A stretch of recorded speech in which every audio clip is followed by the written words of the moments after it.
Welcome to MeatsPad, a platform dedicated to sharing breakthrough knowledge that is accessible to the meats industry.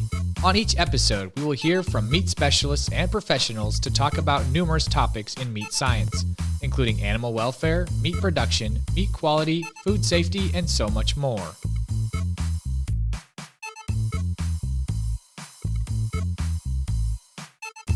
Hello, meat folks. Welcome back to the MeatsPad podcast. Today, we're very excited again to be back on this podcast. This is your podcast. We get a lot of questions from small meat processors, medium-sized meat processors. I'm excited to kick this off. Dr. Bass, how are you today?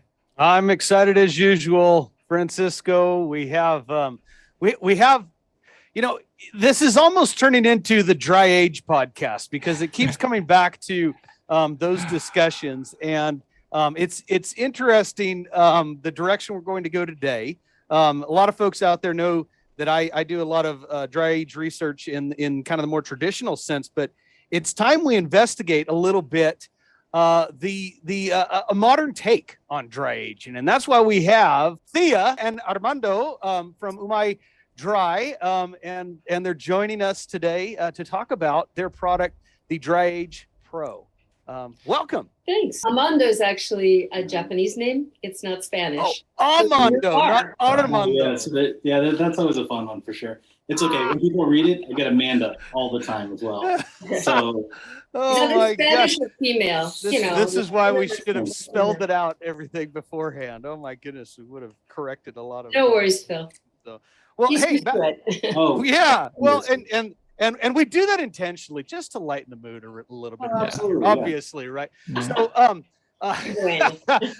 and of course, I mean, naturally, I was able to roll my R when I said Armando, but I was very impressed. I had no need to do that, obviously. Back to the subject at hand. Tell us a little bit about the DryAgePro bags. Okay. DryAgePro is the B2B brand of UMAY Dry. And the whole technology, the membrane bag technology, we started playing with in about 2005, had it pretty much validated in 2007. We took the research out and tried to convince processors that, hey, here's a way to dry age and you don't need to make any significant capital investment. And a whole bunch of the R&D people were fascinated by it.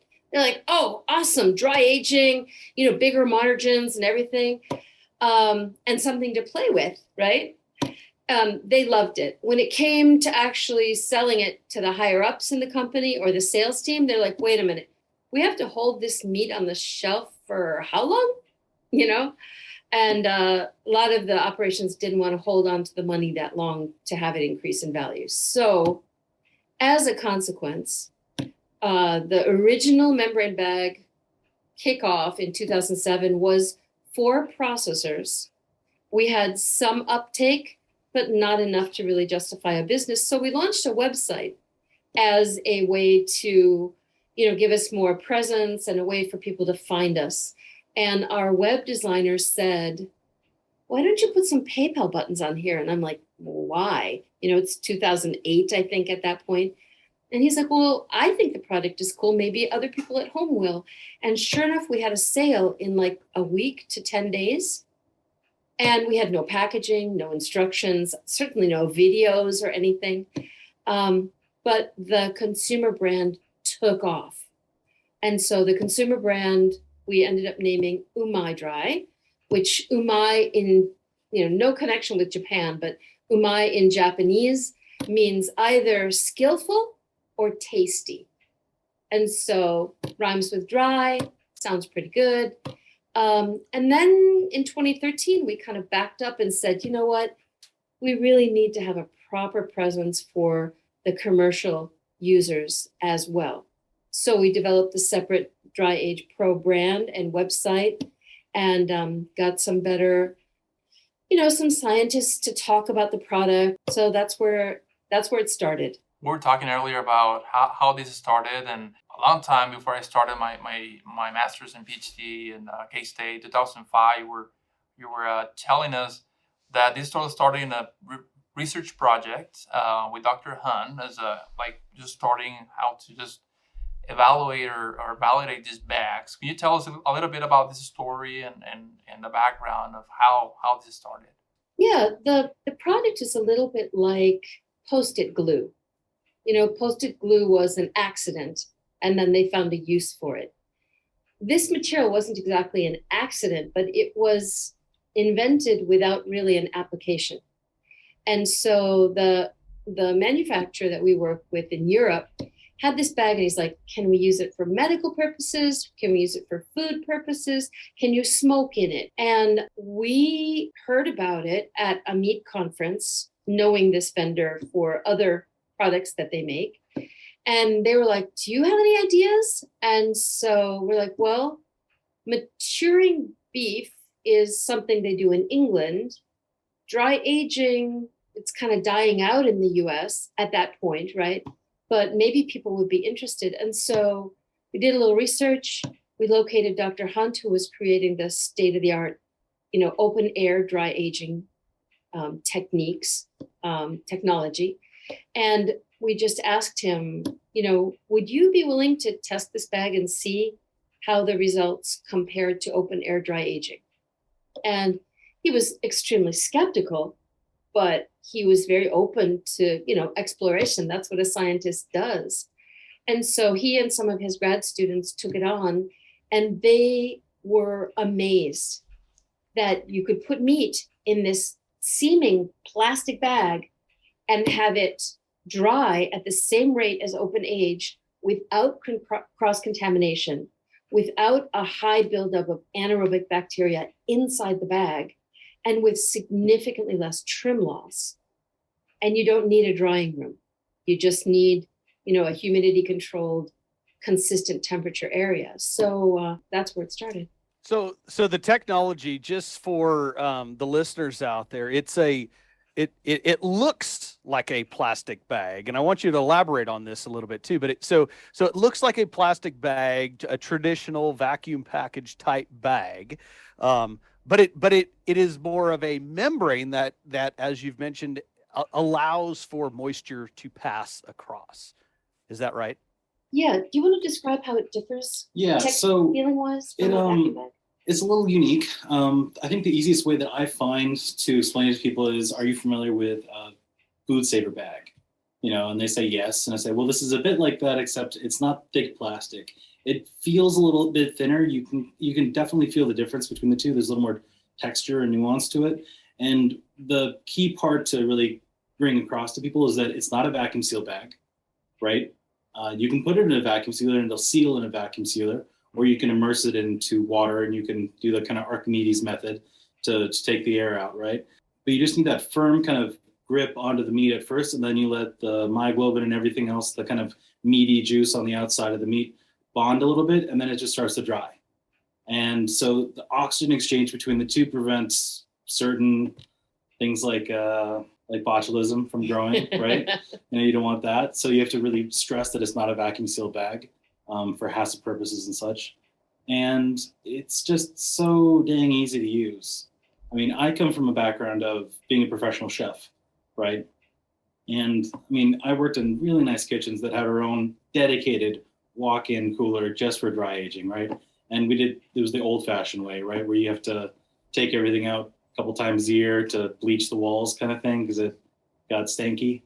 But with the dry aging bag, it's just, with UMAY Dry, it's just so much easier. And it's nice to be able to do it in the same walk-in for smaller applications like a restaurant, right? It's nice to be able to do it in the same walk-in with something else without it picking up smells or scents or cardboard or anything else like that.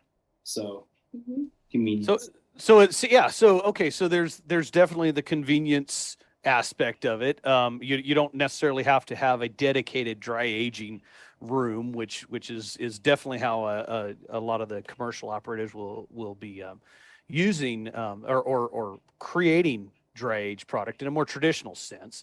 And definitely creates a very consistent product, as you mentioned. What are some of the flavor notes that folks would expect from this dry aging application? The original study with this material, first of all, they went on the assumption that most people have, is that it's a plastic bag, so it provides a barrier. It provides a barrier, but it does not provide either a moisture barrier or an oxygen barrier. So you will get, the enzymes have the oxygen that they need to break down the muscle fibers. The fat in the meat will oxidize, so you'll get those nutty flavors that you want. Obviously, it's losing moisture. It's dry aging at the same rate as open air. So you're getting that intensification of the beef flavor. So the very first study that was published in Meat Science in 2006 had a flavor panel. And part of the reason I believe they designed this study to have that gauge done is because they wanted to show that, obviously in a bag, it's not going to develop a lot of flavor. And there's kind of a folk mythology out there with purists who want to dry age commando, that they feel dry aging in the UMAI bag or the DryAgePro bag is less dramatic a flavor. The reality is the results in that first study showed that there's very little perceptible difference in flavor panel. I mean, unless you've dry aged something in a super funky open air environment where it's getting a lot of like blue cheese and like the old timers would say, the burp, like the flavor that you get the next day kind of thing. Basically, a good modern dry aging open air environment is going to develop exactly the same flavors as UMAI Dry or vice versa. What are some of the other meat products that can be dry aged using DryAgePro bags? Well, one of the good things that we've done with the product throughout the last decade is that we've evolved applications for doing whole muscle charcuterie, so cured whole muscle meat. So you do the traditional Italian kinds of things. And also we've developed methods of doing fermented dry sausage the traditional way. So you're not applying heat, you're not applying citric acid to give you the tartness, you're actually fermenting the meat for up to 72 hours and then drying it in a refrigerated environment, as is always the case with UMAI Dry. So yeah, we support customers, both commercial customers and individuals who want to do charcuterie and salumi, and we provide everything that they need, except the meat. Can you give us some examples of folks in the industry? I know we were talking a couple of weeks ago, and we talk about some folks in Korea that are using these bags for a certain application. Could you just maybe our listenership that are listening to this podcast can just get a better perspective of what are other applications and the use of these bags? Yeah. Well, the way that the DryAgePro application evolved was that we started out going to large meat processors, meat suppliers. And we found, as I said, they do not want to hold on to the money any longer than necessary. So where we found a much stronger niche was with restaurant suppliers. And as Amando mentioned, restaurants. But a really nice niche we found in the US, Canada, and Australia is often the restaurant suppliers who want to be able to supply a consistent premium product that's already been processed into steaks for the end user. Some chefs want to do it in-house, but it does require management. So yeah, the very first area of success for us commercially was restaurant suppliers. It has proven to be very beneficial for catering operations, especially large scale catering operations that want to have a high value offering. And in Australia, actually, they've had more success with dry aging larger volumes and then shipping it out to various Asian countries because they supply a lot of meat frozen. So they'll actually do the dry aging, trim it, because that's when you're going to get the least trim losses if you trim it immediately after removing the UMAI Dry membrane. So it's nice and hard and waxy. So you'll get your minimum trim loss at that point, and then they vacuum seal the dry aged meat as trimmed subprimals and ship it out to, throughout Asia. So that's sort of the bigger market.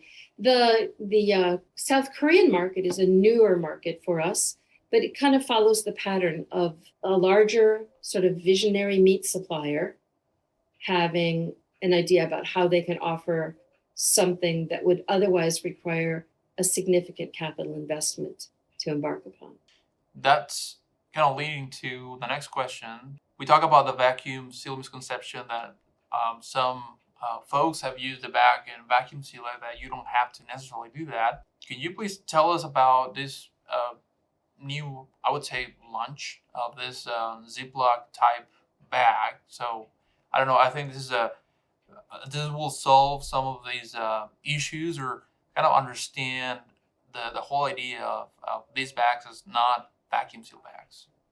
Yeah, well, kind of to return to your question earlier, Phil, that Amando was answering, what's the difference between this material and a plastic bag or a vacuum bag? Right. Well, and my understanding, and correct me if I'm wrong, but there is kind of a proprietary coating on the inside. Is that right? So it can interact? No, it doesn't. So it just connects to the natural protein on the surface of the meat. Like I said, there's a lot of folk stuff out there about Yeah. it has a coating, or it's the vacuum seal, the spacer, the vacuum adapter strip that does the magic. Yes. Or there's some people who think it has a one-way valve. No, I mean, I think we've come to understand that there are developing plastics which are highly moisture permeable, right?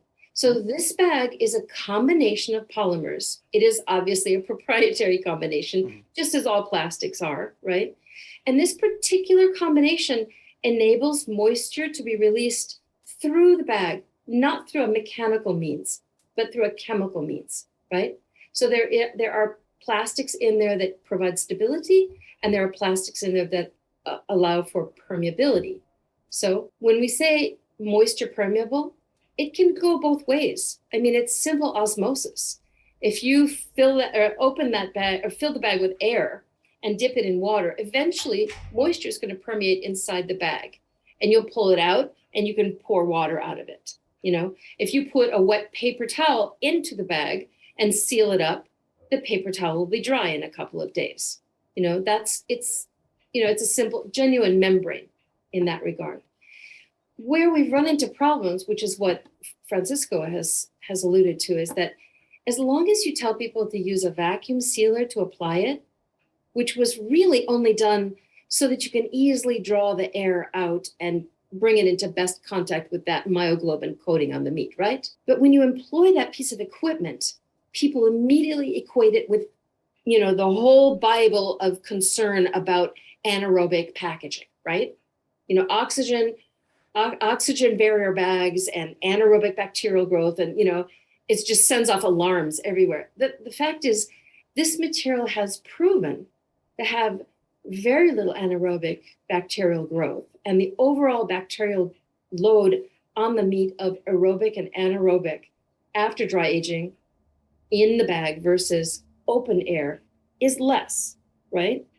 So what we've begun to do is to say, just eliminate the vacuum sealer. The material does not seal like a vacuum bag. It doesn't need to seal like a vacuum bag. Air pockets pose no risk whatsoever. The critical thing is that you have an untouched, untrimmed, boneless, subprimal steak cut.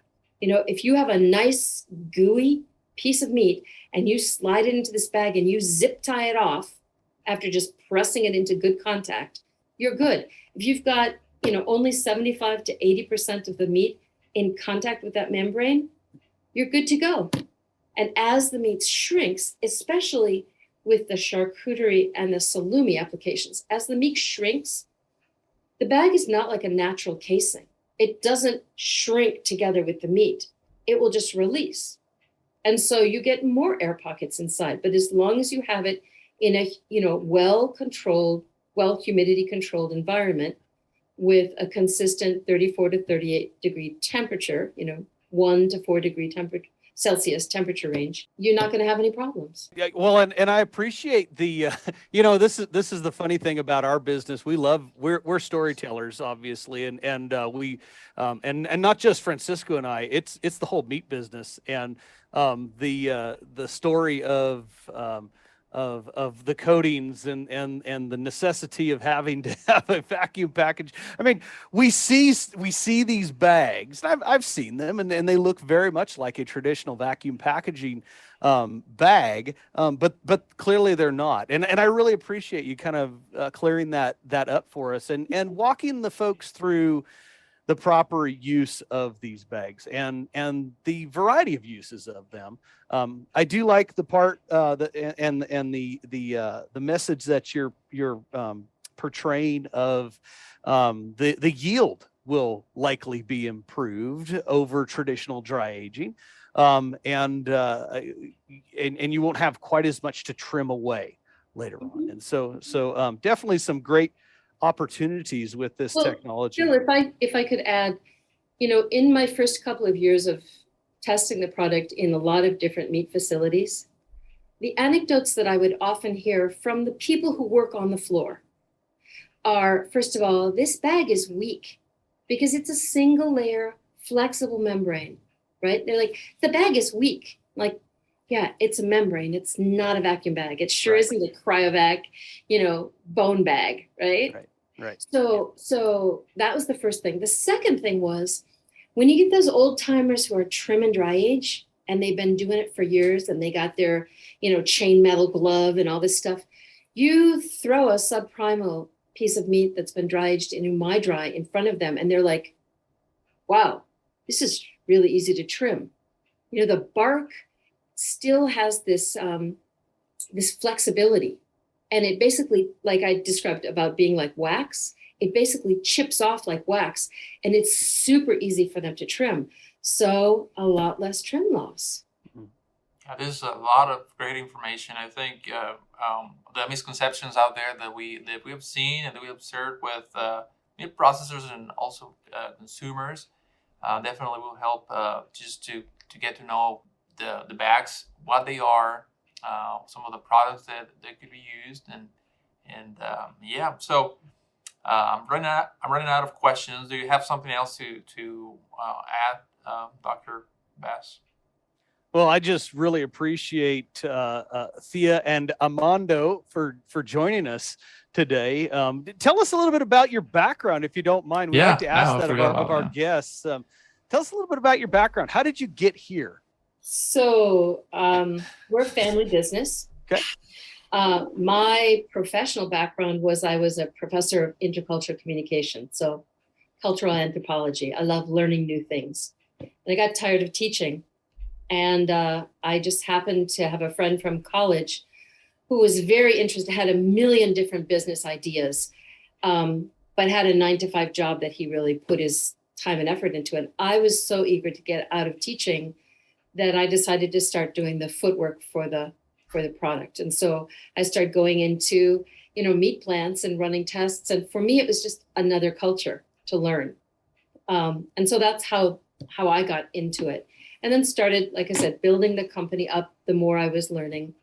More recently, just prior to the pandemic, my son, Amando, left the culinary field. And as he alluded, he was in, very high-end restaurants that had their own in-house butchers and dry aging programs. And, similar to me, he wanted to change. So I thought, well, you could try this out if it's interesting to you. And then the pandemic hit, and he's become far more involved in the company because... Well, in all fairness, I've been kind of a part of the company for a long time. Like when I was younger, we would fold bags for kids at the kitchen table, that kind of thing. And I helped set up the QuickBooks when we first established as a business. And yeah, when he was in high school. Yeah. So he's been around it for quite a while. It was an interesting educational time for me. Well, and this is a great example of how something good does come out of these troubling and challenging times, is that it kind of forces you to recalibrate and look at a different career paths, different opportunities that life can bring to us. And MeatsPad is a great example of it. I think it's important to note that UMAY Dry started in 2007, which not a great time to start a business, and we just grew organically. And now with the pandemic and starting a second generation, it's time to really differentiate and give some the commercial part of the business a lot more love and care. So that's why we started working with you guys and trying to get the word out about what it's about. Time for the next generation, the next level. And there's more dry aging bags out now, so it's not hard to explain to people, okay, we proved that this works. Now you have kind of your pick of whose bag you want to go with, right?